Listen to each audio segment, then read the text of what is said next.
De la même manière, sur la question de l'islam, on a très souvent parlé des lectures. Moi, je pense au contraire qu'il faut s'intéresser aux lecteurs. Et les lecteurs, pour reprendre peut-être un titre de votre ouvrage, La thérapie de l'âme, je pense qu'il y a vraiment une approche thérapeutique à avoir. Quand vous avez des populations musulmanes qui ont un certain nombre de précarités, qu'elles soient sociales ou affectives, comment voulez-vous, est-ce que l'on pense encore naïvement qu'en proposant des nouvelles lectures mystiques ou théologiques, on ne va changer les choses? Absolument pas. Moi, je ne le crois pas. Ça va être, dans l'époque consumériste que nous vivons, une lecture supplémentaire que nous allons consommer. Aujourd'hui, ce qu'il faut, c'est s'intéresser au lecteur et la réflexion qu'il mène, c'est-à-dire cette pensée que j'intitule, et j'ouvre les guillemets, la pensée de la citadelle assiégée. On est menacé par l'extérieur. Et vous avez bon nombre de nos concitoyens de confession musulmane qui pensent à travers ce prisme, à travers ce paradigme de la citadelle assiégée. Et donc, j'en reviens aux trois crises que je parlais, la crise humaine.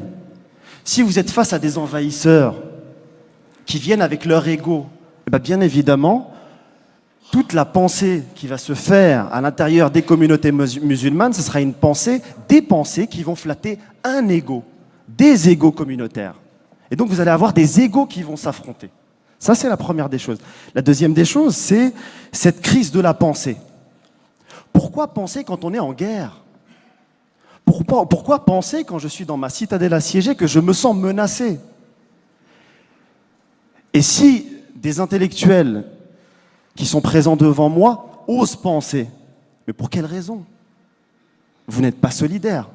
Donc votre pensée, je l'exclus, je la mets de côté. Et on est un peu comme dans la société cubaine il y a quelques années, on offre des bons de ration. Vous voulez de la pensée? Tenez du prêt-à-penser. Vous voulez vous habiller? Tenez du prêt-à-porter. Et nous sommes véritablement dans une véritable crise de la pensée. Et enfin, cette crise spirituelle. Pourquoi je vais croire avec les autres quand les croyances des autres me menacent? Qu'est-ce que l'on partage ensemble? L'autre est forcément quelqu'un qui m'assiège, forcément quelqu'un qui me menace. Pourquoi penser une société commune ou avec d'autres croyances quand je me sens assiégé? Et je pense sincèrement que les musulmans doivent sortir, les lecteurs musulmans des sources de l'islam doivent sortir de cette pensée de la citadelle assiégée.